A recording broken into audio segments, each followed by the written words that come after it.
నీకు చెప్తుంది ఏంటంటే తిమోతి, ఇటు వారికి నీవు విముఖుడవై ఉండు, దూరముగా ఉండు. ఇటువారు డేంజర్, ప్రమాదకరమైన వ్యక్తులు. వీరి వలన అపాయము, వీరు కలిగి ఉన్నటువంటి ఈ దుర్గుణాలు, ఈ లక్షణాలు అన్నీ అపవాదికి సంబంధించినవి. ఇవి అపాయాన్ని కలిగిస్తాయి. ఇట్టి లక్షణాలు కలిగిన మనుషుల వలన అపాయం ఉంటుంది. వారికి అపాయమే, వారి వలన అనేకులకు అపాయమే. అందుకే చెప్తున్నాడు, ఇవి అంత్య దినాలు.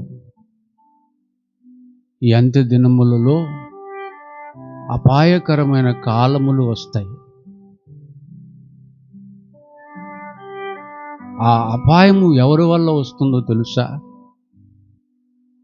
ఎవరి వల్ల వస్తుందన్నాడు? ఏ ప్రియులు వారు? స్వార్థ ప్రియుల వలన అపాయము, ధనాపేక్షకుల వలన అపాయము, బింకములు ఆడువారి వలన అపాయము, అహంకారుల వలన అపాయము. తర్వాత 5వ వారు దోషకుల వలన అపాయం, తల్లిదండ్రులకు అవిధేయుల వలన అపాయం, కృతజ్ఞత లేని వారి వలన అపాయం, అపవిత్రుల వలన అపాయం, అనురాగరహితులు, అతిద్వేషులు, అతిగా ద్వేషిస్తారు, అపవాదకులు, అజితేంద్రియులు, క్రూరులు, సజ్జన ద్వేషులు, ద్రోహులు, మూర్ఖులు, గర్వాంధులు, దేవుని కంటే ఎక్కువగా సుఖాన్ని కోరేవారు. దేవుని కోరరు, సుఖాన్ని కోరతారు. పైకి భక్తి గల వారి వలె ఉంటారు, వాళ్ళలో ఏ శక్తి ఉండదు. వీళ్ళ వలన అపాయం ఉంది కనుక వీళ్ళకి దూరంగా ఉండు తిమోతి. ఎందుకంటే నువ్వు దైవ సేవకుడివి, నువ్వు క్రైస్తవుడివి, దేవుడు ఏర్పరచుకున్న దేవుని బిడ్డవు, నువ్వు క్రైస్తవుడివి. నువ్వు దేవుని పిల్లలైనటువంటి వీరికి దూరంగా ఉంటే క్షేమంగా ఉంటారు, లేకుంటే మీకు అపాయం, మీకు ప్రమాదం అని చెప్తున్నాడు. ఇటువారు ఎక్కువగా సమాజంలో కనపడతారు. సమాజంలో చూడండి, ఎవరు మంచివారో తెలీదు, ఎవరు చెడ్డవారో తెలీదు, ఎవరిని నమ్మాలో తెలీదు, ఎవరిని నమ్మకూడదో తెలీదు. పైకి అందరూ బాగుంటారు, పైకి భక్తి గల వారి వలె ఉంటారు, కానీ లోపల ఇటువంటి దుర్గుణాలను కలిగి, అపవాది లక్షణాలను కలిగి ఉంటారు. అది వాళ్ళకి ప్రమాదం, వారి వలన సమాజానికి ప్రమాదం, దేశానికి ప్రమాదం. అయితే ఇక్కడ చెప్తుంది, సమాజంలో ఉన్నవారిని గురించి కాదు, వాళ్ళు ఎటు పాడే ఉన్నారు. మీరు సంఘంలో ఉన్నారు, మీరు దేవుని పిల్లలుగా దేవుని కుటుంబంలో ఉన్నారు. క్రైస్తవులైనటువంటి వారికి చెప్తున్న మాటలు ఇవి. సంఘంలో ఉన్నటువంటి వారిలో ఈ దుర్గుణాలు ప్రవేశించకూడదు, ఈ అపవాది లక్షణాలు ఉండకూడదు. ఇవి ప్రవేశించినయా, ఇవి కనిపించినయా, వారి వలనే అపాయం, వారి వలనే ప్రమాదం. అని తిమోతి గారి ద్వారా సంఘాన్ని దేవుడు హెచ్చరిస్తున్నట్టుగా ఈ వచన భాగాలలో మనకి కనబడుతుంది. చూడండి, ఈ రోజుల్లో మనుషులు ఎలా మారిపోయారు. ఈ అన్నిటిని వివరించడానికి సమయం లేదు. మా చర్చిలో అయితే అన్నీ చెప్తాను నేను. ఒక్కొక్క విషయం ఒక్కొక్క వారం చెప్తాను నేను. ఫస్ట్దేంటి, స్వార్థప్రియులు, అదొక వారం చెప్తాను. బింకములు ఆడువారు, అదొక వారం చెప్తాను. ధనాపేక్షకులు, అదొక వారం చెప్తాను. అహంకారులు, అదొక వారం చెప్తాను. అలా ఒక్కొక్క దాని గురించి ఒక్కొక్క వారం చెప్పుకుంటూ వస్తున్నాను. ఇక్కడ అన్నిటిని గురించి చెప్పే సమయం లేదు కనుక ఒక్క విషయాన్ని గురించి చెప్తాను. ఇందులో రాయబడిన మాట, అనురాగ రహితులు. ఎలా ఉన్నారట? అనురాగరహితులు. అనురాగరహితులు అంటే అర్థం ఏంటి? వాళ్ళలో స్నేహభావం ఉండదు, వారిలో జాలి ఉండదు, వారిలో దయ ఉండదు, వారిలో కనికరం ఉండదు, వారిలో ప్రేమ ఉండదు. అట్టి వారిని ఏమంటారంటే అనురాగ రహితులు. అనురాగం లేనివారు, ప్రేమ లేనివారు, మమకారం లేనివారు, కరుణ లేనివారు, జాలి దయ లేనివారు, కఠినులు, వారిని అనురాగరహితులు అంటారు. ప్రేమని పోగొట్టుకున్నవారు, కఠినులుగా మారినవారు. ఆప్యాయత, అనురాగం అంటే వాటి యొక్క విలువ అంటే ఏంటో తెలియని వారు. వీళ్ళ వలన ప్రమాదం ఉంది అంటున్నాడు. ప్రమాదం ఉంది, ప్రమాదం. అవును, ఈ రోజుల్లో జాలి ఎవరికుంది చెప్పండి? దయ ఎవరికుంది చెప్పండి? ఆపదలో ఒక వ్యక్తి ఉన్నా, కష్టంలో ఒక వ్యక్తి ఉన్నా, శ్రమలో శోధనలో ఒక వ్యక్తి ఉన్నా, గాయాలతో ఉన్నా ఆ వ్యక్తిని చూసి జాలిపడే వాళ్ళు లేరు, దయ చూపించే వాళ్ళు లేరు, సహాయం చేసే వాళ్ళు లేరు. వాళ్ళనే అనురాగరహితులు అన్నారు. అనురాగరహితులు. ఇదివరకండి భార్యాభర్తల మధ్యలో చాలా అనురాగం ఉండేది. కుటుంబంలో చాలా ఆప్యాయత ఉండేది, ప్రేమ ఉండేది, యథార్థత ఉండేది. కానీ ఈ రోజుల్లో అవన్నీ కరువైపోయాయి. అవేవి లేవు. విలువలు మరిచిపోయి బతుకుతున్నారు అందరూ. ఒకరిని ఒకరు ప్రేమించే తత్వం లేదు, ఒకరిని ఒకరు క్షమించుకునే తత్వం లేదు, ఒకరిని ఒకరు సహించుకునే తత్వం, భరించుకునే తత్వం లేదు, కోల్పోయారు. ఒకరంటే ఒకరికి గిట్టకుండా పోయింది, ఒకరంటే ఒకరికి పడకుండా పోయింది, ఒకరికి సమాధానం లేకుండా పోయింది, శాంతి లేకుండా, సంతోషం లేకుండా పోయింది. భార్యాభర్తల మధ్యలో లేదది. తల్లిదండ్రులకు బిడ్డలకు మధ్యలో కూడా లేదది. బిడ్డలను ప్రేమించే తల్లిదండ్రులు కరువయ్యారు. తల్లిదండ్రులకు లోబడే పిల్లలు, గౌరవించే పిల్లలు కరువైపోయారు. ఈరోజు వార్తలు ఏంటంటే ఓల్డేజ్ హోములు పెరుగుతూ ఉన్నాయట. అంటే తల్లిదండ్రులను తీసుకుపోయి ఆ ఆశ్రమాల్లో వేసేస్తున్నటువంటి పిల్లలు ఎక్కువైపోయారట. పిల్లలు బాగా చెడిపోయారు. సమాజం ఇలా ఉంది. దేవుని పిల్లలైనటువంటి మీరు కూడా అలాగే ఉంటే ఎలా? అట్టివారు సంఘంలో తయారు కాకూడదు అని దేవుడు తన ప్రేమపూర్వకమైనటువంటి మాటలను ఇక్కడ వ్యక్తపరుస్తూ ఉన్నాడు అనమాట, వ్యక్తపరుస్తూ ఉన్నాడు. అర్థమైందా ప్రియులారా? కనుక ప్రేమను చంపుతున్నటువంటి వారికి, అనురాగ రహితులకి మీరు దూరముగా ఉండమని తిమోతికి చెప్తున్నాడు. అటు వారిని దేవుడు చూస్తున్నాడు, వాళ్ళు చేస్తున్నవన్నీ చూస్తున్నాడు. వాళ్ళు చేస్తున్న పనులు ఎంత భయంకరంగా ఉన్నాయి ఈ రోజుల్లో, ఎంత భయంకరం. నేరాలు ఎక్కువైపోతూ ఉన్నాయి, ఘోరాలు ఎక్కువైపోతూ ఉన్నాయి. చెరుపు చేయు పిల్లలు అంటాడు బైబిల్లో. చెరుపు చేయు పిల్లలు చెరుపుతున్నారు. వాయ వరుస లేదు, చిన్న పెద్ద లేదు. కామం అనేది ఎక్కువైపోయింది. చంటి పిల్లల్ని చెరుపుతున్నారు.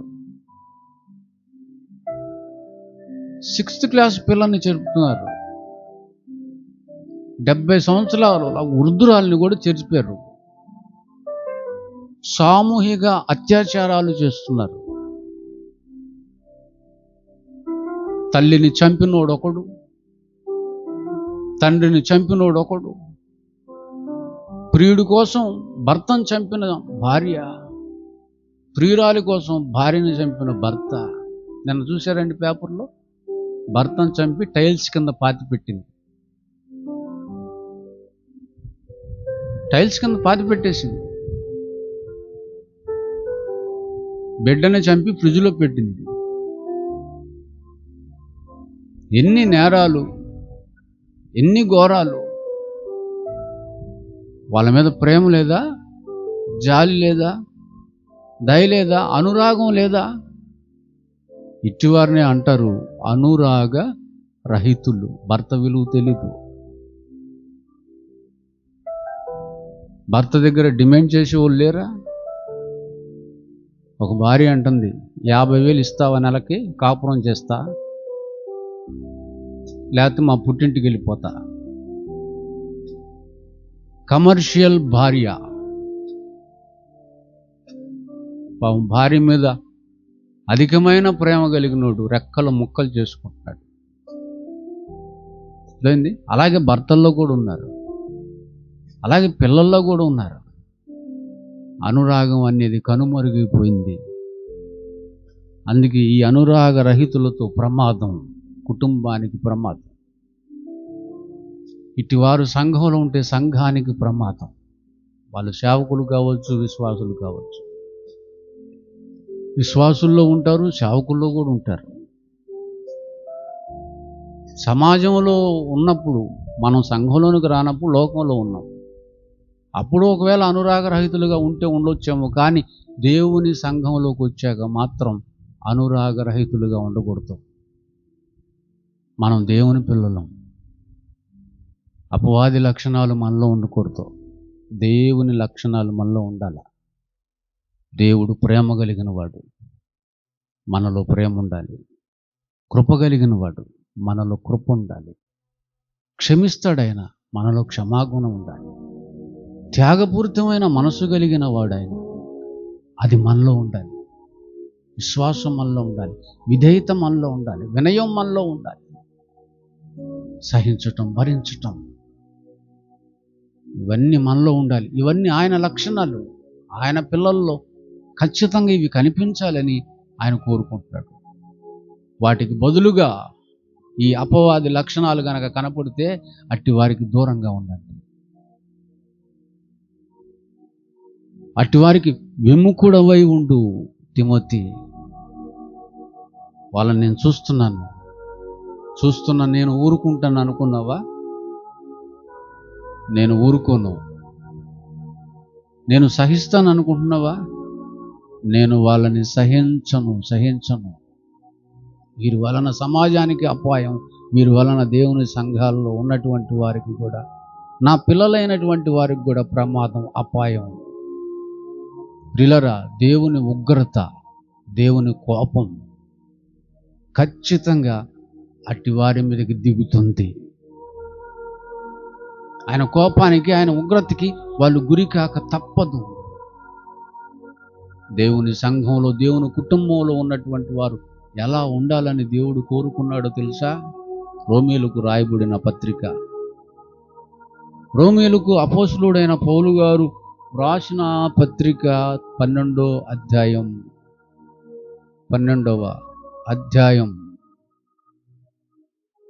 9వ వచనం నుండి 9-10 వచనాలు.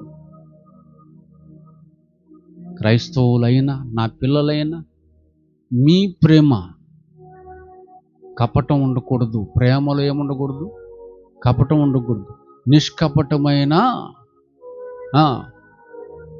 నిష్కపటమైనదే ఉండాలి మీ ప్రేమ.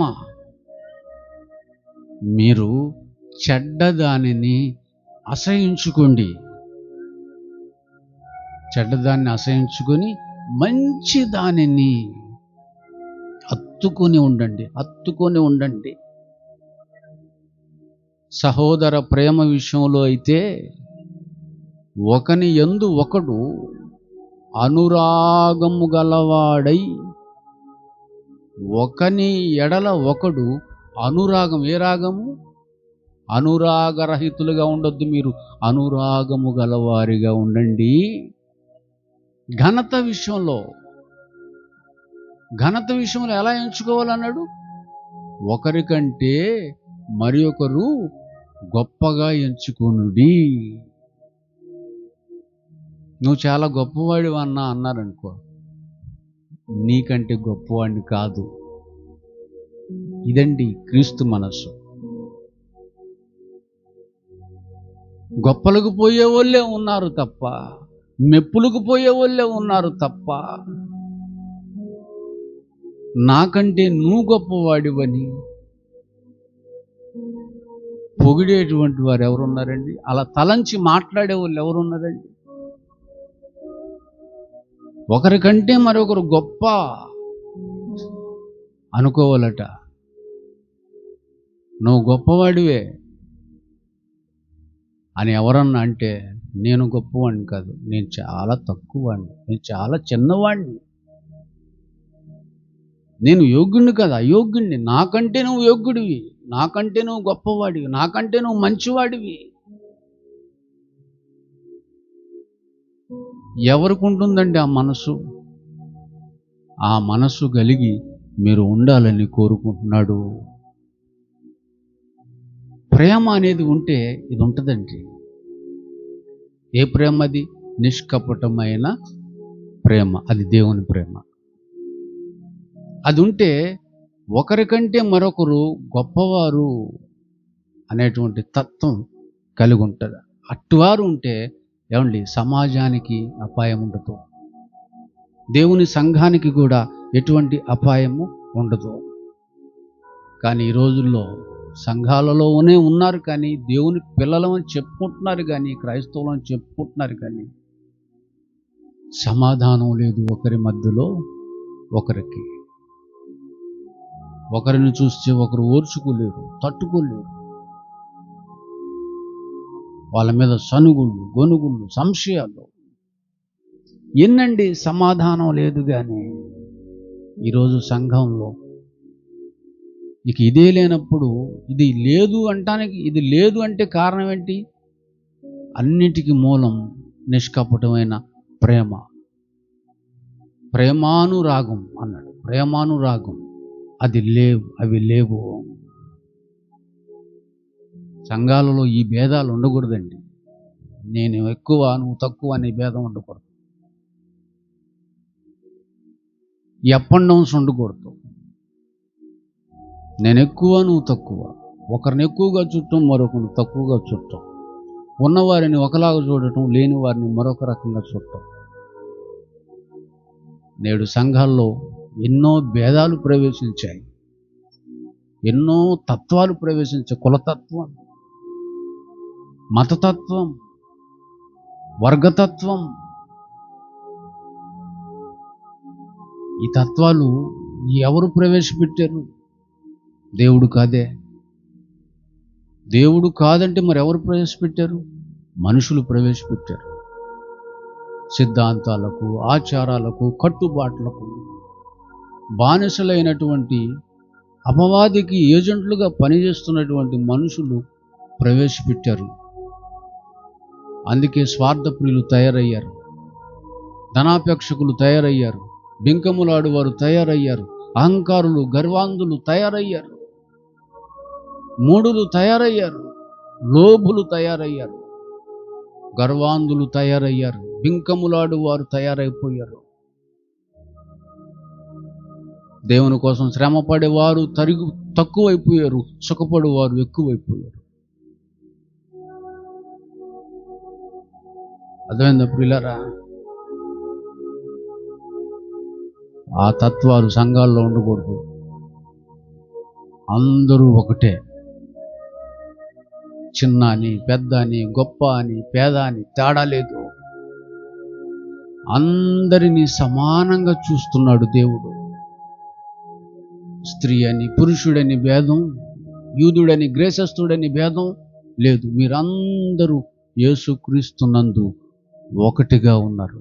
ఒకటిగా ఉండాలి. మీరందరూ ఏకభావం కలిగి, ఏక తాత్పర్యం కలిగి, ఐక్యత కలిగి, ప్రేమానురాగము కలిగి మీరందరూ ఒకరికంటే మరొకరు గొప్ప అనేటువంటి భావం కలిగి ఉండాలని హెచ్చరిస్తున్నాడు దేవుని పిల్లల్ని అపోస్తుడైన పౌలు గారి ద్వారా పరిశుద్ధాత్ముడు.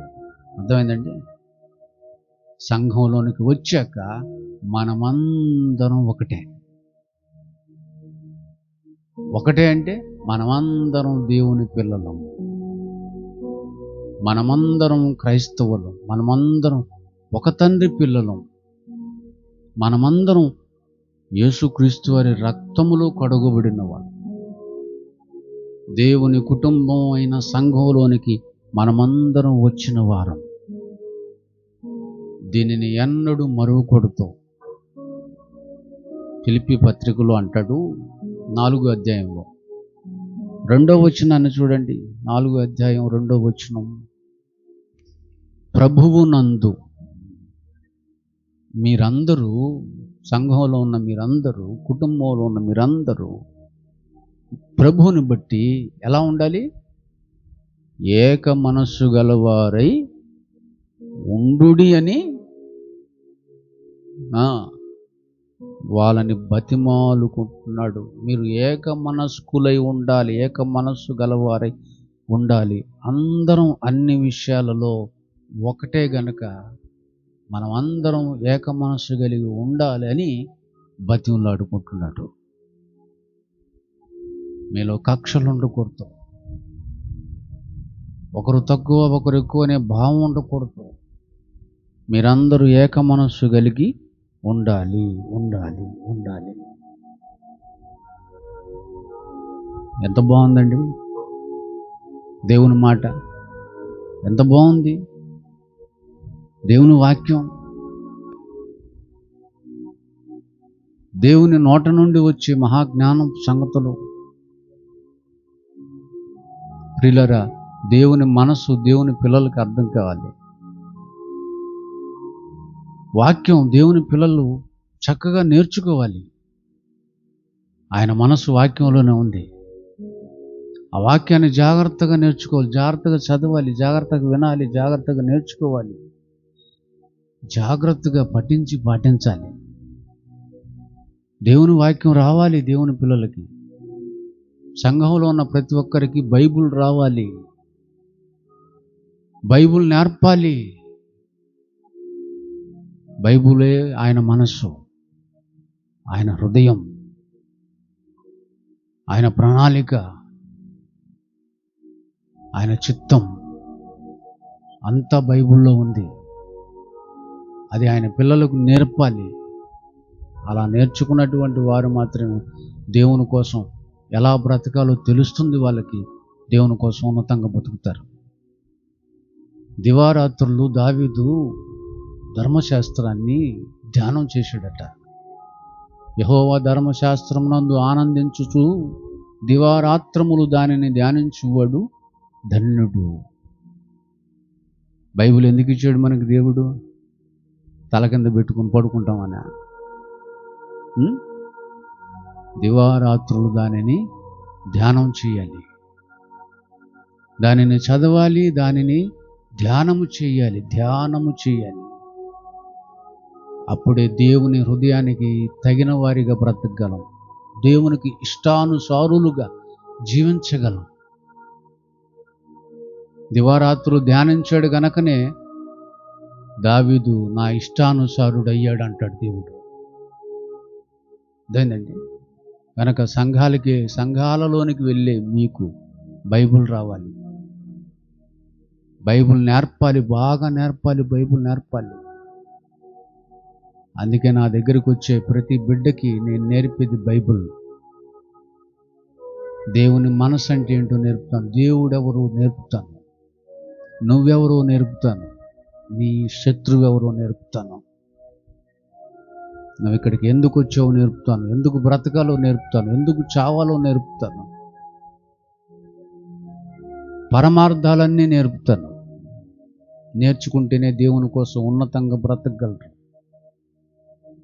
దేవుని మనసును తెచ్చుకొని బ్రతకగలరు, దేవునిలాగా బ్రతకగలరు, దేవుణ్ణి చూపించగలరు, అనురాగము గలవారిగా బ్రతకగలరు.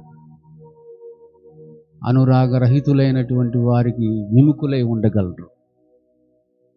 అర్థమైందా ప్రియులారా? నా దగ్గర ఉన్న చిన్న పిల్లలు కూడా వాక్యం చెప్తారు.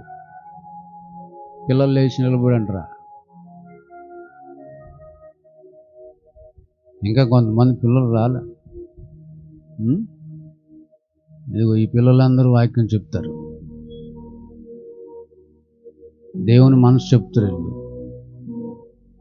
వీళ్ళకి ఏ ప్రశ్న వేసినా సమాధానం చెప్తారు. వీళ్ళు కూర్చోండి. నా దగ్గర చదువు రాని వాళ్ళు ఉన్నారు, అసలు బడికి వెళ్ళని వాళ్ళు ఉన్నారు. వెనుకమ్మ నుంచో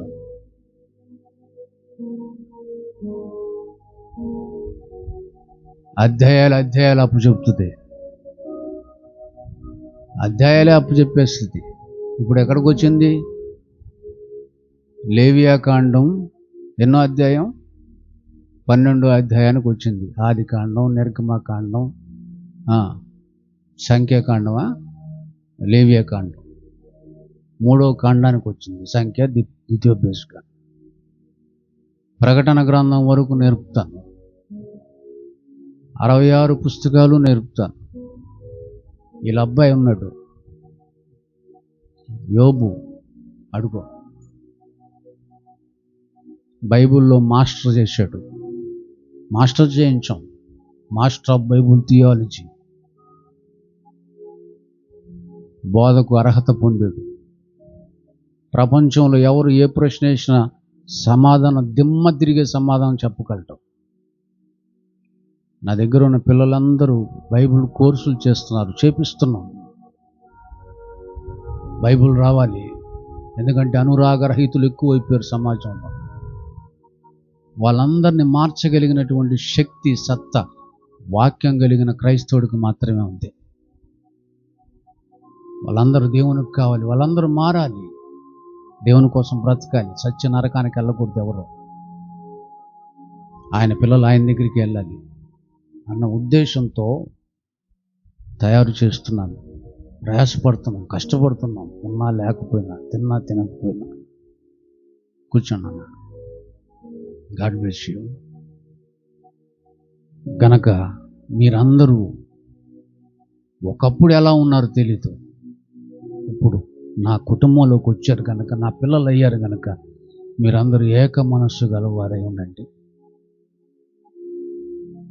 మీరందరూ గొప్పవారు నా దృష్టిలో.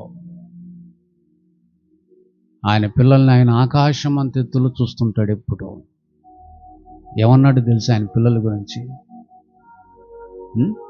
చీకటిలో ఉన్న మిమ్మల్ని ఆశ్చర్యకరమైన నా వెలుగులోనికి పిలిచాను. బా,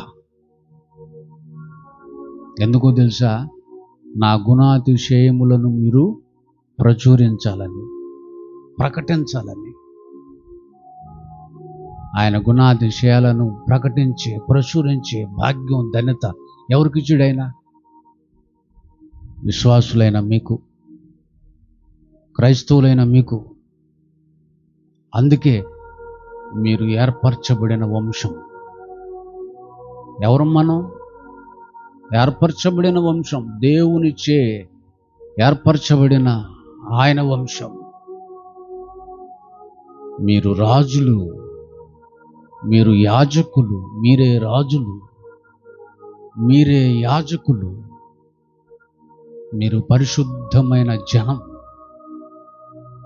మీరు నా సొత్తైన ప్రజలు. ఏంటండి? మన తండ్రి అయిన దేవుని ఉద్దేశం మన ఎడల ఇంత గొప్ప వాళ్ళమా? మనం ఇంత గొప్ప వాళ్ళమా? ఇంత అంటే ఆల్రెడీ మనం చాలా గొప్ప వాళ్ళం, అందరికంటే టాపులో ఉన్న వాళ్ళం. కానీ కుటుంబంలో కొట్టుకుంటారు ఏంటండి? నేను గొప్ప, నేను గొప్ప, నేను గొప్ప, ఎవరు గొప్ప అని చండాలంగా పదవుల కోసం, అధికారాల కోసం, ధనం కోసం, స్థలం కోసం చండాలంగా లేదండి అది. శిష్యులు కూడా కొట్టుకుంటున్నారు ఒకసారి. ఎక్కడ? మత్తయి సువార్త ఎన్నో అధ్యాయం 20, మత్తయి సువార్త 26వ వచనం చూడండి. 26 నుండి మత్తయి సువార్త 20 అధ్యాయంలో ఏముంది అక్కడ? మీలో అలా ఉండకూడదు నాన్న. ఎవరు గొప్ప, ఎవరు గొప్ప అసలు మీలో అలా ఉండకూడదు. మీరు దేవుని పిల్లలు కదా, మీరు అలా ఉంటే అట్టా? మీలో ఎవడు గొప్ప, ఎవడు గొప్ప? అసలు మీలో ఎవడు గొప్పవాడే ఉండగోరుతున్నాడు? అసలు వాడు మీలో ఎవరు గొప్ప, ఎవరు టాపు? మీలో పాటలు పాడేవాళ్ళు, గొప్పగా పాడేవాళ్ళు ఉన్నారు, గొప్పగా ప్రార్థించే వాళ్ళు ఉన్నారు, గొప్పగా పరిచర్య చేసే వాళ్ళు ఉన్నారు, గొప్పగా మాట్లాడే వాళ్ళు ఉన్నారు. వాటిని బట్టి మీరు గొప్పవారిగా, అందరికంటే గొప్పవారిగా పై మెట్లో ఉండాలనుకుంటున్నారా? అట్టోళ్ళు ఏం చేయాలో తెలుసా? ఏమన్నాడు? పరిచారకులై ఉండాలి, పరిచారకుడవై ఉండాలి. పరిచారకుడు, అందరికీ పరిచారకుడవై ఉండాలి. గొప్పవాడిగా ఉండాలనుకుంటున్నావా? అయితే అందరికీ పరిచారకుడవై ఉండు. తర్వాత మీలో ఎవడు ముఖ్యుడై ఉండగోరునో వాడు మీ దాసుడై ఉండాలి. గొప్పవాడిగా ఉండాలనుకుంటున్నావా? అయితే పరిచారకుడిగా ఉంటావు. ముఖ్యుడిగా ఉండాలనుకుంటున్నారా? అయితే దాసులుగా ఉండండి అందరికీ. వాళ్ళు గొప్పోళ్ళు దేవుని దృష్టిలో. యేసుక్రీస్తు వారిని చూశారు ఎప్పుడన్నా? ఆయన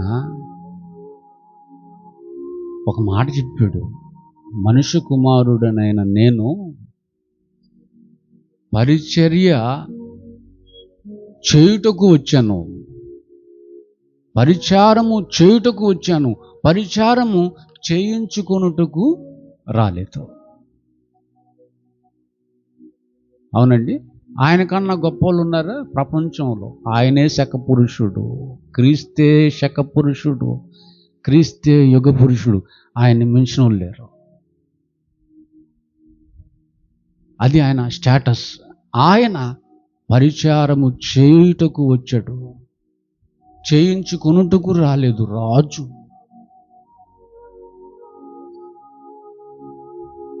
ఆయన గొప్పవాడే కదా? చాలా గొప్పవాడు అందరికంటే. మీరంత గొప్పవాళ్ళు అవ్వాలంటే పరిచారము చేయువారిగా ఉండండి. నడుముకి తువాలు కట్టుకొని, నీళ్లు తీసుకొని శిష్యుల పాదాలు, అందరి పాదాలు కడిగేశాడు. అందరి పాదాలు కడిగేసాడు, అతువాలతో తుడిచేసాడు. ఎంత తగ్గింపు, ఎంత తగ్గింపు! సంఘంలో గొప్పవాడను అనుకున్న వారు చేయవలసిన పని అది, ఉండవలసిన తీరది.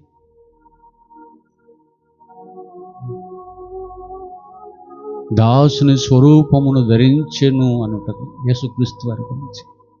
మనుషుని పోలికలో పుట్టాడట, దాసుని స్వరూపమును ధరించాడట. అంటే మీరందరికీ దాసులుగా ఉండాలి. గొప్పవారిగా ఉండాలనుకుంటున్నారు కదా, అయితే అందరికీ ఎలా ఉండండి? దాసులుగా ఉండండి. ఈ ఎవరు చెబుతున్న మాటలు ఇవి? అందరికంటే గొప్ప స్థితిలో ఉన్న యేసుక్రీస్తు వారు చెబుతున్నటువంటి మాటలు ఇవి.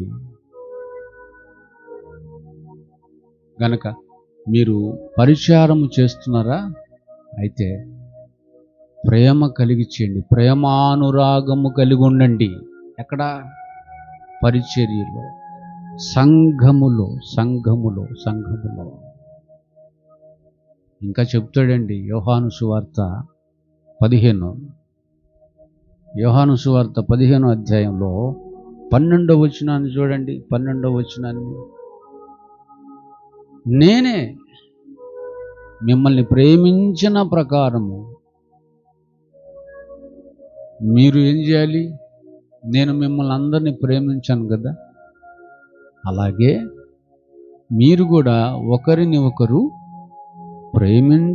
ప్రేమించాలి అని నేను ఒక ఆజ్ఞ ఇస్తున్నాను అన్నాడు. అదేనంటే మీరును నాలాగే ఉండాలి, అది అర్థం. నాలాగే అంటే ఆయన ప్రేమించాడు, మిమ్మల్ని ప్రేమించాడు, మీరు కూడా ఒకరిని ఒకరు ప్రేమించండి, ప్రేమ కలిగి ఉండండి, ప్రేమ గలవారిగా ఉండాలి. ప్రేమ గలవారిగా ఉండాలి అంటే అర్థం ఉంది.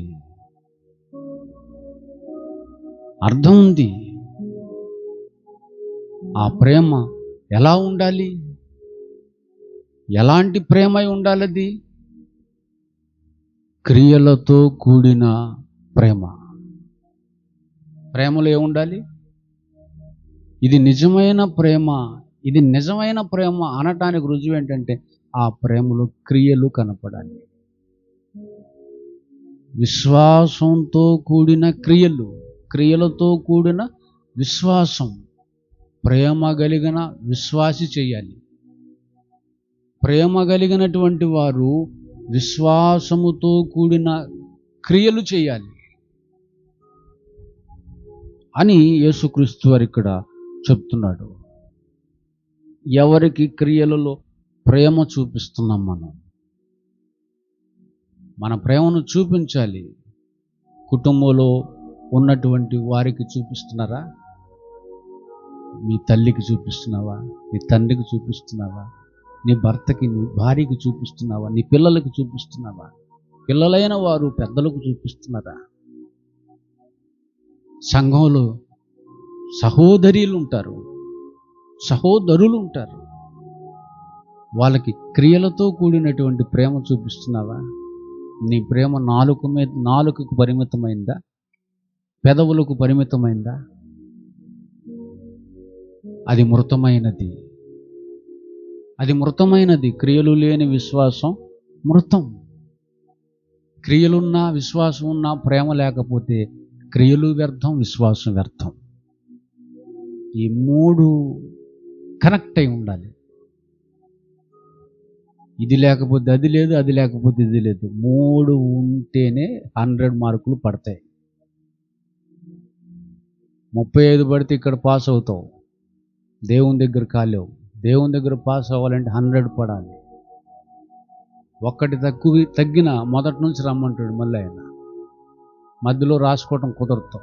ఏది ఫెయిల్ అయితే ఆ సబ్జెక్టు రాసుకోవటం కుదరదు, మళ్ళీ మొదటి నుంచి ఎత్తుకోవాలి. అర్థమైందండి? అలా ఈ మూడు కలిగి ఉండాలి. క్రియలతో కూడిన దయ ఉండాలి. ఏంటది? మన విశ్వాసము. ఈ రెండు ప్రేమ అనే దాని మీద, దైవ ప్రేమ అనే దాని మీద ఆధారపడి ఉండాలి. ప్రేమ అంటే ఏంటి?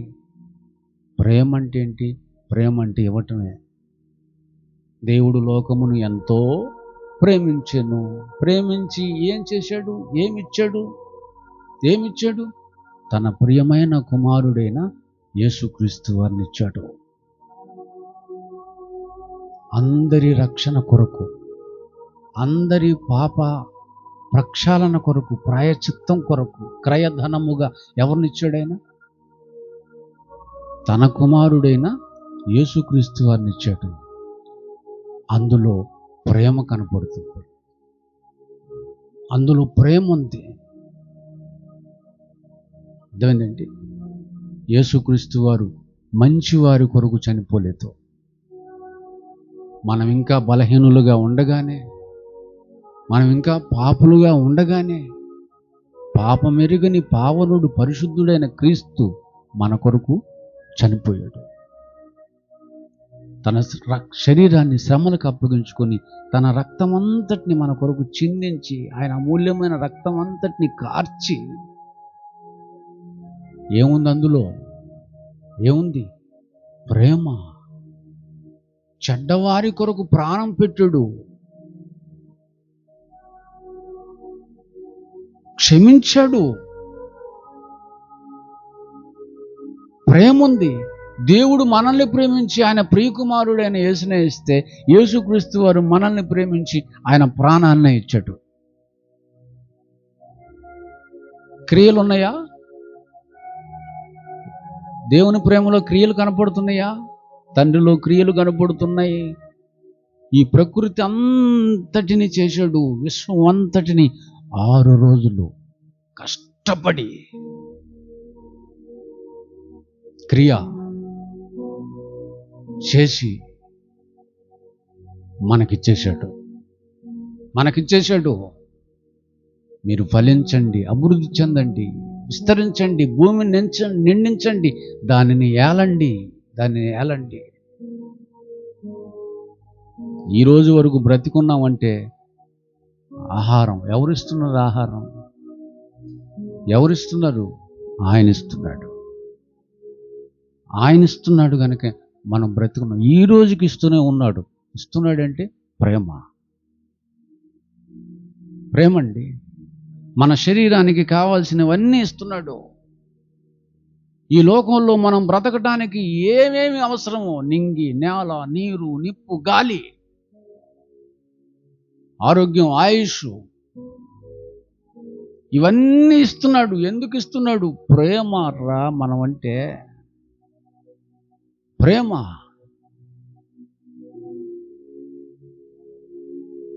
ఐ లవ్ యూ అని చెప్పుకుంటే కుదరదు. ఏం చేసావు? ప్రేమిస్తున్నానని చెప్పావు, ఏం చేసావు? ప్రేమిస్తున్నానని చెప్తున్నారు, ప్రాణాలు తీస్తున్నారు. ప్రేమిస్తున్నానని చెప్పిన క్రీస్తు ప్రాణం ఇచ్చాడు. క్రియ అది లేకపోతే ఉపయోగం ఏముంది? అందరి కొరకు చనిపోయాడంటే ప్రేమండి. ఈ ప్రేమని నేర్చుకోవాలి. సంఘానికి వచ్చి నేర్చుకోవాల్సింది ఏంటి? ప్రేమ. ఏ భేదము లేకుండా అందరిని సమానంగా ప్రేమించే దైవ ప్రేమ నేర్చుకోవాలి. ఎవరండి నేర్పేవాళ్ళు? ఏ సంఘంలో నేర్పుతున్నారు? ఎవరు నేర్పుతున్నారు చెప్పండి? ప్రేమ చల్లారిన స్థితిలో ఉన్నారు అందరూ.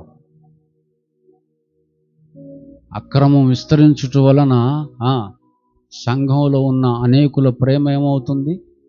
చల్లారిపోతుంది.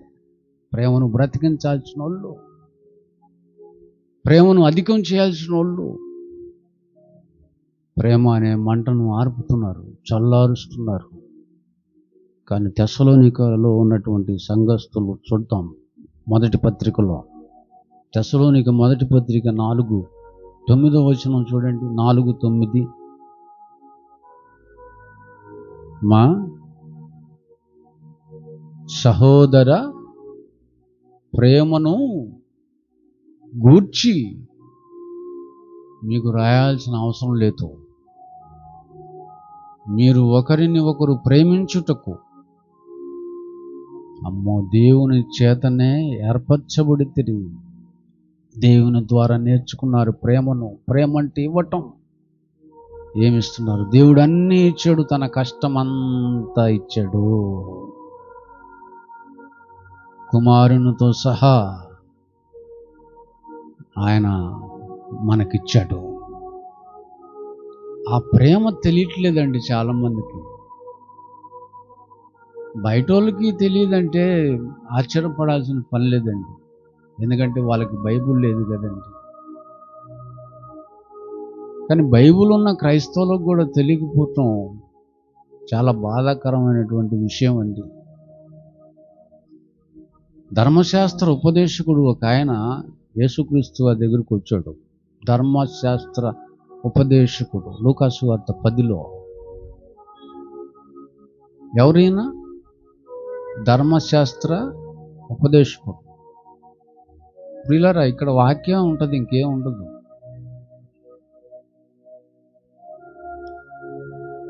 ఇక్కడికి వాక్యం నేర్చుకోవడానికి రావాలి, దేవుని మనస్సు నేర్చుకోవడానికి. ధర్మశాస్త్ర ఉపదేశకుడు ఒక ఆయన వచ్చి ధర్మశాస్త్రాన్ని ఉపదేశించు ఉపదేశకుడు వచ్చి యేసుక్రీస్తు వారితో మాట్లాడుతున్నాడు. ఏమని మాట్లాడుతున్నాడు? నిత్య జీవానికి వారసుడు నవ్వుటకు నేను ఏం చేయాలి? తెలీదండి. పాస్టర్ గారు పరలోకానికి వెళ్ళాలంటే ఏం చేయాలో పాస్టర్ గారికి తెలీదా? నేను నిత్య జీవానికి వారసుని అవ్వాలంటే ఏం చేయాలని అడుగుతున్నాడు యేసుక్రీస్తు వారిని. అప్పుడు ఆయన అంటాడు, ధర్మశాస్త్రమందు ఏమి రాయబడింది? నువ్వు ఏం చదువుతున్నావని అతన్ని అడుగుతున్నాడు. నువ్వు ధర్మశాస్త్ర ఉపదేశకుడు కదా, అది తెలీదా? ధర్మశాస్త్రంలో ఏం రాయబడిందో తెలీదా? ఏం రాయబడిందో తెలియకనే బోధకులు అయిపోయారు. బైబిల్లో ఏముందో తెలీదు, బోధకులు అయిపోయారు. ఏం చదువుతున్నారో తెలీదు, అర్థం కాదు. ఏం బోధిస్తున్నారో అర్థం కాదు.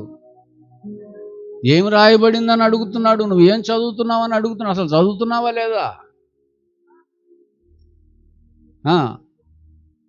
అతడు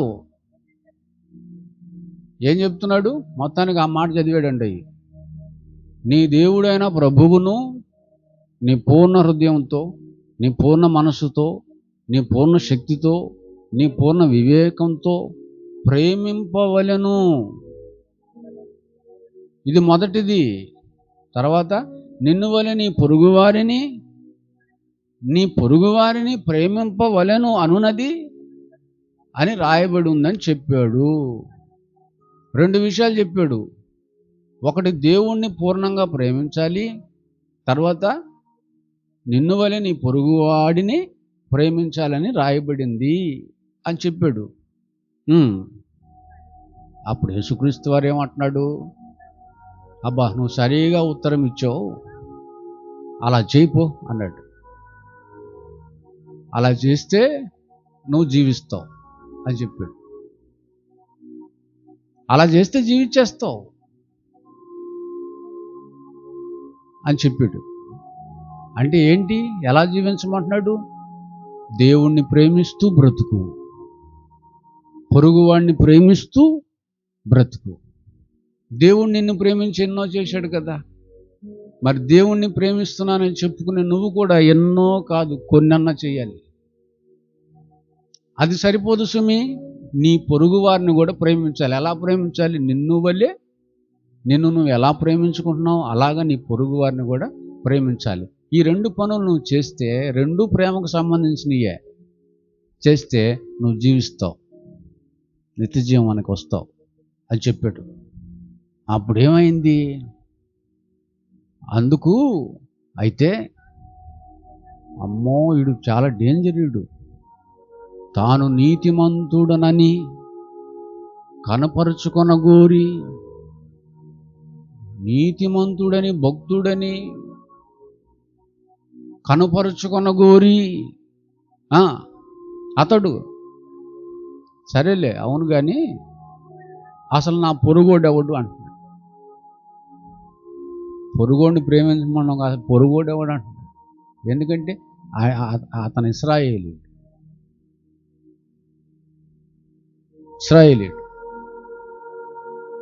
పొరుగువారెవరు? నా పొరుగువారెవరు? నా ఇంటి పక్కనోడా, నా ఇంటి ముందోడా, నా ఇంటి అనకోడా, ఎవడు నా పొరుగోడు అని అడిగితే యేసయ్య అంటాడు,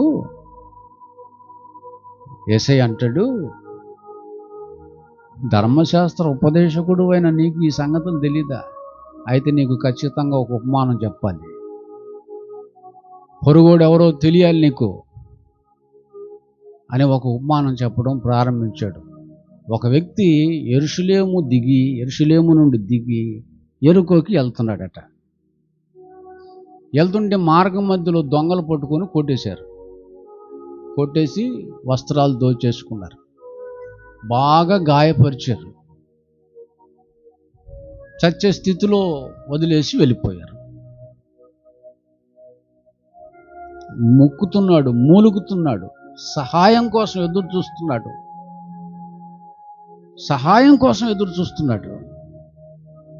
హెల్ప్ కోసం ఎదురు చూస్తున్నాడు. అప్పుడు ఏం జరిగిందో తెలుసా? అటు నుంచి ఒక యాజకుడు వచ్చాడు. యాజకుడు అంటే ఎవరు తెలుసు కదా? పాస్టర్ గారు మన భాషలో. వచ్చి అతడు పడి ఉన్నటువంటి స్థితిని చూచి జాలి పడలేదు, అతని మీద దయ కలగలేదు, కనికరం కలగలేదు. ప్రక్కగా వెళ్ళిపోయాడు. ఈ రోజుల్లో లాగా, ఈ రోజుల్లో అక్కడ ఏదన్నా గొడవ జరుగుతుందనుకోండి, అన్యాయంగా ఒక వ్యక్తిని కొట్టి పడేసేసారనుకోండి, లేదా చంపేసేసి వెళ్ళిపోయారనుకోండి, ఆ కొడుతున్న దృశ్యాన్ని, ఆ చంపుతున్న దృశ్యాన్ని సెల్ ఫోన్లో వీడియోలు తీస్తారు తప్ప ఆపటానికి ఎవరు ప్రయత్నం చేయరు. అన్యాయము నొందుతున్నటువంటి వ్యక్తిని ఆదుకోరు, సహాయం చేయరు. అతని మీద జాలి ఉండదు, అతని మీద దయ ఉండదు. వాళ్ళంటే లోకస్తులు, తీసేయండి. ఈయనెవరు? యాజకుడండి, సేవకుడండి.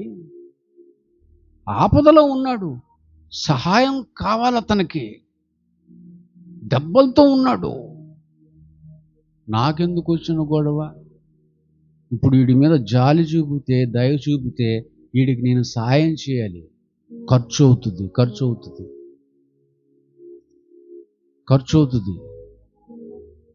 నాకెందుకు అదంతా అని పక్కగా వెళ్ళిపోయాడండి. ఇంకొక ఆయన వచ్చాడు, లేవీయుడు. ఈయన కూడా దేవుని మందిరంలో పనిచేసేవాడే. దేవుని మందిరంలో పనిచేసేటువంటి హక్కు, అధికారం వాళ్ళకే ఇచ్చాడు దేవుడు. ఆయన కూడా చూశాడు, దయ చూపించలేదు, కనికరం చూపించలేదు, జాలి చూపించలేదు, వెళ్ళిపోయాడు. ఇంకొక వ్యక్తి వచ్చాడు. ఆ వ్యక్తి సమరయుడు. మంచి సమరయుడు అంటారు కదా మీరు. సమరయుడు అంటే ఆనాడు సమాజంలో ద్వేషించబడుతున్నటువంటి వ్యక్తి, తక్కువగా చూడబడుతున్నటువంటి వ్యక్తి, వెలివేయబడిన వ్యక్తి, నీచంగా భావిస్తున్నటువంటి వ్యక్తి. ఆ వ్యక్తి వచ్చాడు. వచ్చి ఏం చేశాడు? చదవండి, ఎంత బాగుంటుంది. అయితే ఆ సమరయుడు ప్రయాణమైపోతూ అతడు పడి ఉన్న చోటుకి వచ్చి అతన్ని చూచి అతని మీద ఏం పడ్డాడండి? జాలిపడి. అంటే అనురాగరహితుడా, అనురాగం కలిగినోడా? పాస్టర్ గారిలో ఏ రాగం లేదు, ఆయన అన్ని రాగాలు తిత్తాడు, కానీ ఆయనకి రాని రాగం ఏంటి? అనురాగం రాదు. అనురాగం, జాలి, దయ ఉండదు. కానీ ఈ వ్యక్తి జాలిపడి, అతని మీద జాలిపడి, అమ్మ దగ్గరికి వెళ్ళాడా, దగ్గరికి పోయి, అమ్మ అతని దగ్గర ఏమున్నాయి? నూనె ఉంది, ద్రాక్షరసం ఉంది, అవి పోసి అతని గాయాలు కడిగి కట్టి తన వాహనం మీద ఎక్కించుకొని ఒక పూట కూలవాని ఇంటికి చేర్చి, ఒక డాక్టర్ గారి దగ్గరికి అనుకోండి, ఒక హాస్పిటల్కి అనుకోండి, తీసుకుపోయి అతనికి కావాల్సినవన్నీ సమకూర్చాడు, పరామర్శించి. మరునాడు అతడంటే రాత్రి కూడా ఎవరితో ఉన్నాడు? ఆ దెబ్బలు తిన్న ఆ వ్యక్తితోనే ఉన్నాడు. సహాయం కోసం అర్థిస్తున్నటువంటి ఆ వ్యక్తి, ఆపదలో ఉన్నటువంటి ఆ వ్యక్తి, ప్రాణాపాయ స్థితిలో ఉన్నటువంటి ఆ వ్యక్తితోనే ఉన్నాడు రాత్రంతా. మరునాడు అతడు 2 దేనారములు తీసి ఆ పూటకూల వానికి ఇచ్చి, ఇతన్ని పరామర్శించు, ట్రీట్మెంట్ చేయి, బాగు చేయి, ఖర్చు పెట్టు, నేను మళ్ళీ వస్తా, నువ్వు ఎంత ఖర్చు పెట్టావో చెప్పు, అంత ఇస్తా, నేను తీరుస్తానని అతనితో చెప్తున్నాడండి. ఇప్పుడు యేసుక్రీస్తు వారు అంటాడు, విన్నావా? ప్రార్థనకు వచ్చారు వింటున్నారు మీరు? నిద్రపోతున్నారా? విన్నారా? ఇప్పుడు ఈ ముగ్గురులో అతడు ఎవరికి పొరుగోడు? ఏమన్నాడమ్మా అక్కడ?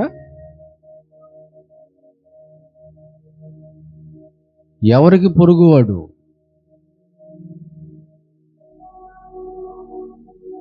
ఈ ముగ్గురులో ఎవడు పొరుగువాడు ఆయనని నీకు తోచుచున్నదని యేసు ధర్మశాస్త్ర ఉపదేశకుడిని అడుగగా అతడు చెప్తున్నాడు, అతని మీద జాలి పడిన వాడే అనెను. అందుకు యేసు, నువ్వు కూడా వెళ్ళి అలాగూ చేయమని అతనితో చెప్పాను. నువ్వు దేవుని సేవకుడు కదా, దేవుని బిడ్డవు కదా, నువ్వు కూడా వెళ్ళి అలా చెయ్యి. ఆపదలో ఉన్న వాళ్ళని ఆదుకో, లేని వారిని ఆదుకో, విధవరాళ్లను పరామర్శించు, దిక్కులేని వారిని ఆదరించు,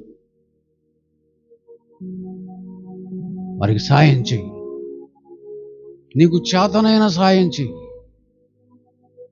నువ్వు కష్టాల్లోనే ఉన్నావు, కానీ నీకంటే కష్టాల్లో ఉన్న వాళ్ళు ఉన్నారు, వాళ్ళని ఆదుకో, వాళ్ళని ఆదరించు, వాళ్ళ కోసం ఏదో ఒకటి చెయ్యి.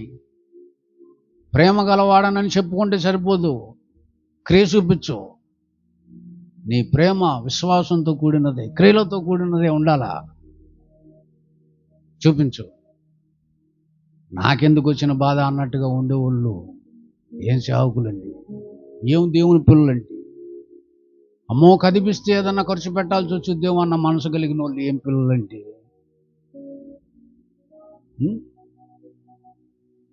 ఆదరించే వాళ్ళు కావాలి, ఆదుకునే వాళ్ళు కావాలి, ఓదార్చే వాళ్ళు కావాలి, కన్నీరు తుడిచే వాళ్ళు కావాలి, సహాయం చేసేవాళ్ళు కావాలి, చేతుల మీద ఎత్తుకొని భుజాన్ని వేసుకొని పరిగెత్తే వాళ్ళు కావాలి.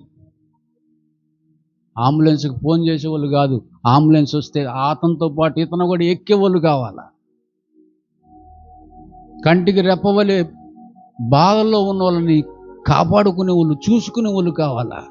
నా పిల్లలో, నా దేవుని పిల్లలు అలా ఉండాలా. కానీ ఎవరండి అలా ఉంటుంది ఈ రోజుల్లో? అలా ఎవరు ఉంటున్నారు చెప్పండి ప్రియులారా? మాటలకే పరిమితం, ఉన్నోడు మాటలకే పరిమితం, లేనోడు కూడా మాటలకే పరిమితం. అందుకే ఆయన అంటాడు, మీ ప్రేమ నాలుకతో ఉండకూడదు, నాలుకతో కాక, పెదవులతోనూ నాలుకతోనూ కాక, క్రియతోనూ సత్యముతోనూ ప్రేమింతము. ఎక్కడుందన్నమాట? యోహాను సువార్తలో మొదటి పత్రిక అనుకుంటా, 3వ అధ్యాయం 18వ వచనం ఏమన్నాడు అక్కడ? చిన్నపిల్లారా, మాటతోనూ నాలుకతోనూ కాక, మాటలు ఎందుకు నాలుగు తిరుగుతుందని ఊరక, క్రియతోనూ సత్యముతోనూ, ఈ వాక్యం కలిగిన నువ్వు, ఈ సత్యం కలిగిన నువ్వు ప్రేమ కలిగి ఉండాలి. ఆ ప్రేమతో ప్రేమించు. క్రియ, పని, ప్రేమతో మాటలు చెప్పొద్దు. ఒకడట చలి పుడుతుందని వస్తే, ఎందుకు అట్ట వణుకుతావు, దుప్పటి కప్పుకోవచ్చుగా అంటే ఎట్ట ఉంటుందంటే, దుప్పటి ఉంటే ఎందుకు వణుకుతాడు వాడు? నీ దగ్గర 2 ఉన్నాయి, ఒకటి ఇమ్మన్నాడా? 2 ఉంటే ఒకటి ఇమ్మన్నాడా లేదా యేసుక్రీస్తు వారు?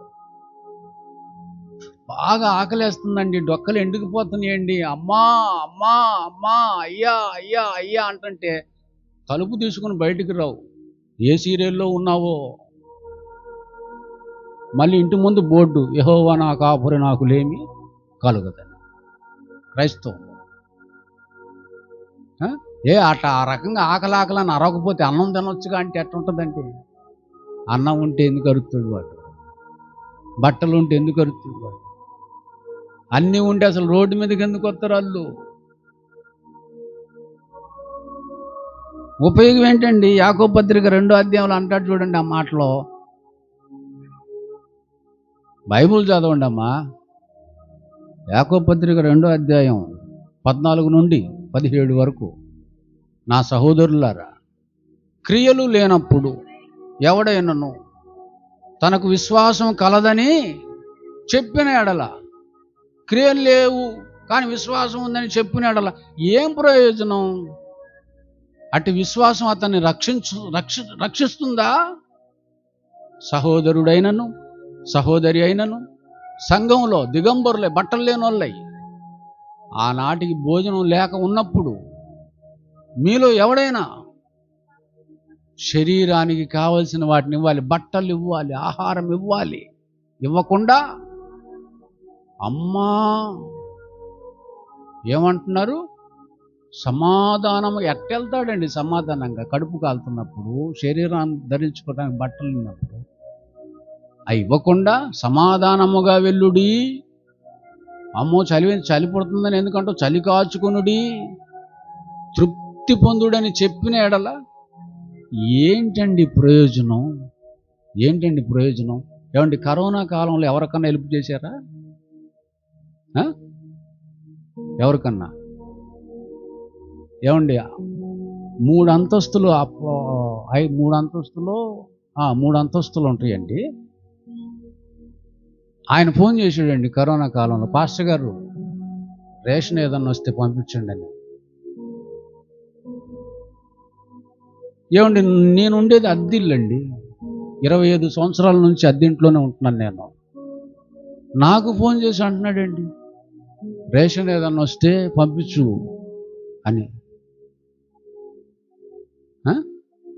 లక్షాధికారి అండి, కోటేశ్వరుడు అండి, కానీ ఇవ్వటానికి ఏం లేదు, మనస్సు లేదు. క్రైస్తవుడండి, సంఘంలో ఒక మంచి పోస్ట్లో ఉన్నాడండి, ఎవరన్నా ఇస్తే తీసుకునే రందులో ఉన్నాడు, కానీ ఒకరికి పెట్టేటువంటి మనసు మాత్రం లేదు. కరోనా కాలంలో కూడా దాచుకోవాలన్న తత్వంతో ఉన్నారండి. కానీ కొంతమంది ఉన్నారండి, మహానుభావులు, దాతలు, ఆదుకున్నోళ్ళు, ఆదరించిన వాళ్ళు, నెలలు పోషించిన వాళ్ళు ఉన్నారండి. దేవుడు వాళ్ళని చూస్తాడు, వీళ్ళని చూస్తాడు. వాళ్ళకిచ్చే ఫలం వాళ్ళకిస్తాడు, వీళ్ళకిచ్చే ఫలం వీళ్ళకిస్తాడు. అన్యులండి ఎంతో సాయం చేశారండి. క్రైస్తవులు కానివారండి, హిందూ సోదరులు, ఇస్లాం సోదరులు ఎంత సాయం చేశారండి.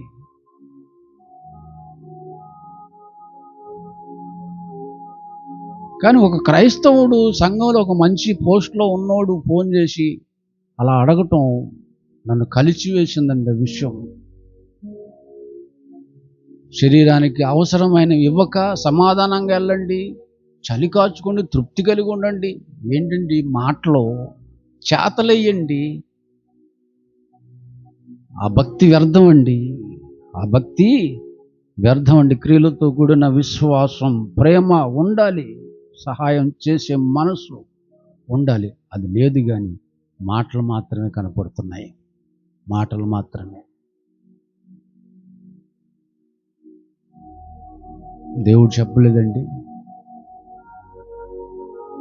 కానీ ఫ్రీగా ఇవ్వకండి.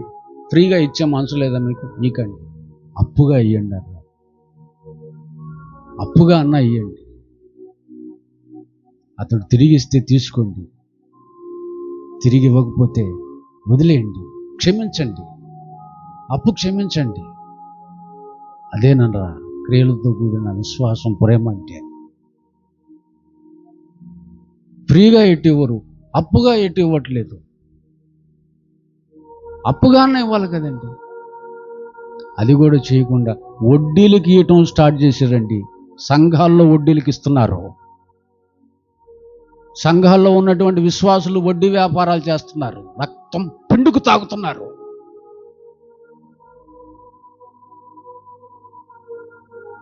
ఏమండి అడగరండి విశ్వాసులు?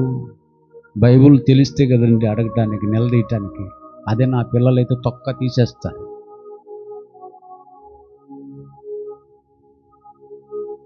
నేను సంఘానికి గడగడలాడుతాను. ఎందుకు? ఏ చిన్న తప్పు నా నోట వచ్చినా నిలదీసే పిల్లలు ఉన్నారు.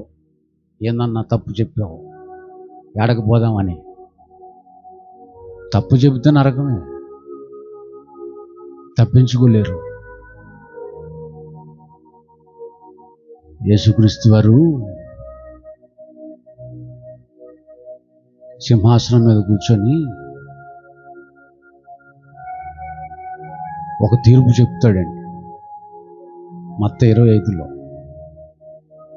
నీతిమంతులు కుడివైపు, ఎడమవైపు అనీతిమంతులు, అవిశ్వాసులు, విశ్వాసులు.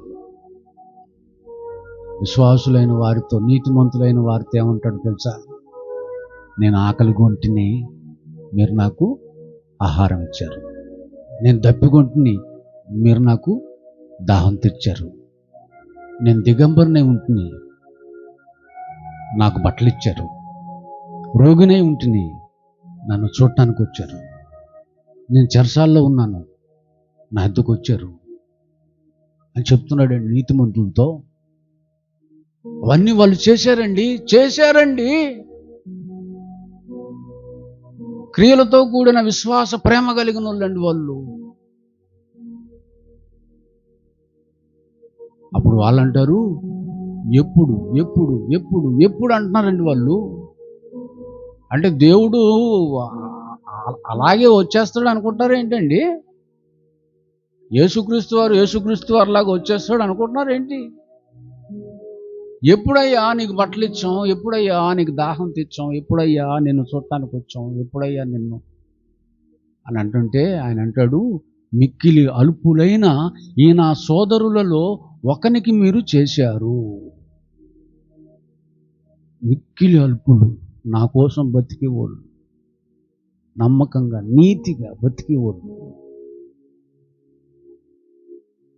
లోకంలో ఉన్న లోకాన్ని ఆశించకుండా, లోకంలో ఉన్న వాటిని ఆశించకుండా, లోకాన్ని ప్రేమించకుండా, నన్నే ప్రేమిస్తూ నశించిపోతున్న ఆత్మల్ని ప్రేమిస్తూ వాళ్ళకున్న వాటినన్నిటినీ కరిగిస్తూ నష్టపోయి నా కోసం నీతిగా చచ్చిపోయారు. వాళ్ళలో ఒకరికి మీరు చేశారు. నా కోసం బతికే బిడ్డకి మీరు చేశారు. సత్యం కోసం చిత్రహింసలు అనుభవించే పిల్లలు ఉన్నారు భూమి మీద. వాళ్ళలో ఒకరికి మీరు చేశారు గనక నాకు చేసినట్టే. రండి, నా తండ్రి చేత ఆశీర్వదింపబడిన వారలారా, లోకం పుట్టినది మొదలుకొని మీ కొరకు సిద్ధపరచబడిన దేవుని రాజ్యాన్ని స్వతంత్రించుకోండి అన్నాడు.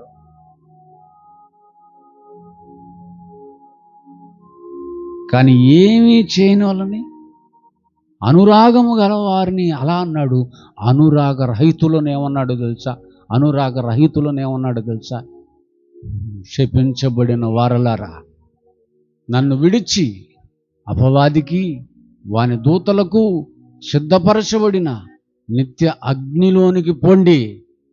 నేను ఆకలిగా ఉన్నప్పుడు ఆహారం పెట్టలేదు, వస్త్రహీనుడిగా ఉన్నప్పుడు వస్త్రమీ లేదు, దాహమీ లేదు, నన్ను చూడరాలేదు, నన్ను పరామర్శించలేదు, నా కోసం ఏమీ చేయలేదు. నన్ను నమ్ముకున్నాను, నేను కూడా క్రైస్తవుణ్ణే, నేను కూడా విశ్వాసినే అని నామకార్థంగా బతికేశావు.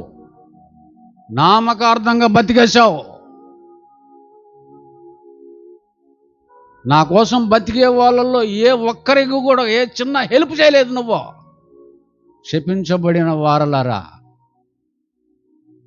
అపవాదికి వాని దూతలకు సిద్ధపరచబడిన నిత్యమైన అగ్నిలోనికి పండే అన్నాడండి ఆయన.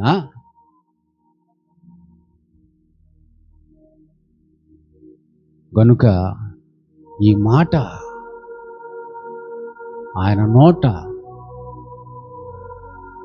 రాకుండా ఉండే విధంగా బ్రతికున్నప్పుడే తీసుకోవాల్సినటువంటి వాక్యపరమైన జాగ్రత్తలు తీసుకొని అనురాగము కలిగిన వారై బ్రతికితే మీరు ధన్యులవుతారు.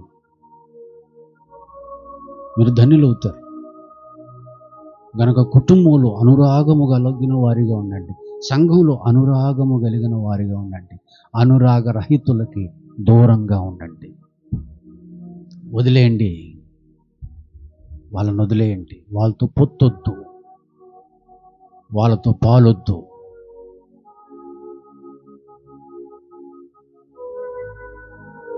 అర్థమైందండి?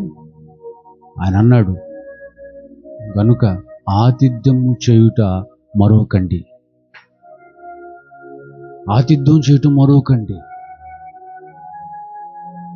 ఎందుకంటే నా పిల్లలు వస్తారు, నా సేవకులు వస్తారు. వాళ్ళకి మీరు ఆతిథ్యం శ్రద్ధగా ఇస్తే అది నాకు ఇచ్చినట్టు అవుతుంది, నాకు చేసినట్టు అవుతుంది. భక్తులు అలా చేశారు. అబ్రహాం చేశాడండి. దాని గురించి ఏం రాయబడింది తెలుసా? తెలియకే వాళ్ళు దేవదూతలకి ఏం చేశారట? వాళ్ళు దేవదూతలని తెలియదు, మనుషుల్లాగా వచ్చారు. మనుషులు అనుకొని చేశారు, కానీ ఎవరికి చేశారు? వాళ్ళు దేవదూతలకు చేశారు. సింధూర వనం దగ్గర అబ్రహాం గారు కూర్చొని ఉంటే 3 సేవకులు వచ్చారు, మనుషులు వచ్చారు, దేవదూతలు వచ్చారు. వాళ్ళ కోసం 3 మానికల పిండితో రొట్టెలు చేయించాడు, మాంసాన్ని సిద్ధపరిచాడు, వెన్నని సిద్ధపరిచాడు. శారమ్మ సిద్ధపరిచిందండి. 90 సంవత్సరాల వయసులో ఎంత పరిచారం చేసింది, ఎంత పరిచయం చేసింది. అమ్మా, మన ఇంటికి 3 నిజమైన బంధువులు వచ్చారు. నిజమైన బంధువులు ఎవరు తెలుసా? దేవుని కోసం బతికే దేవుని పిల్లలే నిజమైన బంధువులు. కానీ వాళ్ళు వచ్చినప్పుడు నువ్వు ఏ అడావుడి చేయవు. కానీ నీకు సంబంధించిన నీ బంధువులు వస్తే మాత్రం బకెట్లు కారుస్తావు. వాళ్ళు గుమ్మలో చెప్పులు విడుస్తూ ఉండగానే కోడి మెడ తెంపుతావు. కోడి కూర రెడీ వాళ్ళకి. వాళ్ళు తింటారు, తిన్నంటి వాసాలు లెక్క పెట్టి వెళ్ళిపోతారు. మనుషులకి నువ్వు ఎంత పెట్టినా బాధపడతావు. ఒక రోజున అయ్యో వీళ్ళు ఇట్టాటోళ్ళు అనుకుంటే నేను అట్లా చేసేదాన్ని కాదని బాధపడతావు. మనుషులకు చేసావా మోసపోతావు. మనుషులకు చేసి మోసపోయిన నువ్వు, మనుషులకు చేసి బాధపడిన నువ్వు, ఇలా బంధువులు, వీళ్ళు నిజంగా బంధువులు అన్న స్థితికి నువ్వు రాకుండా ఉండాలంటే ఎవరు నిజమైన బంధువులు తెలుసుకో. దేవుని కోసం బ్రతుకుతున్నటువంటి దేవుని పిల్లలే నిజమైన బంధువులు. వాళ్ళని మించినటువంటి బంధువులు ప్రపంచంలో ఎవరు కూడా లేరు అన్నటువంటి సంగతిని తెలుసుకోండి. వాళ్ళే అనురాగము కలిగినటువంటి ఆత్మీయులు. వాళ్ళకి చేశారు వాళ్ళు పరిచర్య. అబ్రహాం ఎంతగా ఆశీర్వదించబడ్డాడండి? పరదేశులో ప్రధానుడుగా ఉన్నాడు. ఆయన పరదేశులో ప్రధానుడుగా ఉన్నాడు. విశ్వాస సంబంధులైనటువంటి వారందరికీ తల్లి శారా. తండ్రి అబ్రహాం గారైతే తల్లి శారా అయింది. ఎంత గొప్ప ధన్యత, ఎంత గొప్ప భాగ్యం. కనుక అనురాగము కలిగిన వారిగా ఉండండి. నీ భర్త ఎడల అనురాగం కలిగి ఉంటావు, నీ భార్య ఎడల అనురాగం కలిగి ఉంటావు, మీ పిల్లల ఎడల అనురాగం కలిగి ఉంటావు. పిల్లలారా, మీ తల్లిదండ్రుల ఎడల అనురాగము గలవారిగా ఉండండి. సంఘంలో విశ్వాసుల ఎడల అనురాగము కలిగిన వారు ఉండండి. ఒకరికంటే ఒకరు యోగ్యులని, ఒకరికంటే ఒకరు గొప్పవారని ఎంచుకోండి. మిమ్మల్ని మీరు తగ్గించుకొని పరిచారకులుగా ఉండండి, దాసులుగా ఉండండి. అన్ని నామముల కంటే పైనామం ఎవరిది? కనుక మీరు కూడా అంత పైగా ఉంటారు, టాపులో ఉంటారు. అర్థమైందండి? కనుక అనురాగరహితులతో జాగ్రత్త. మాటలు చెప్పేవాళ్ళు, అపవాది లక్షణాలు కలిగి ఉండేవాళ్ళు, దుర్లక్షణాలు కలిగి ఉండేవాళ్ళు, వాళ్ళతో జాగ్రత్త. వాళ్ళతో సావాసం చేయకండి. వాళ్ళకి విముఖుడవై ఉండు. ఎందుకు? వాళ్ళ వల్ల ప్రమాదం అంతే. ఈ అంత్య దినాలలో అపాయం వాళ్ళ వల్లే వస్తుంది. గనక దేవుని వాక్యం ఉన్న నీవు ఉపాయం కలిగి అపాయాన్ని తప్పించుకొని దేవుని కోసం ఉన్నతంగా బతుకు. దేవుని కోసం ఉన్నతమైన శ్రేష్టమైనటువంటి భక్తి చెయ్యి. తనువు చాలించిన వెంటనే నిత్య జీవములో, ఆ విశ్రాంతిలో ప్రవేశిస్తావు, అడుగు పెడతావు. అటు కృప దేవుడు మీకు అందరికి ఇవ్వాలని మనసారా కోరుకుంటున్నాను. కళ్ళు మూసుకోండి, ప్రార్థన చేసుకుందాం.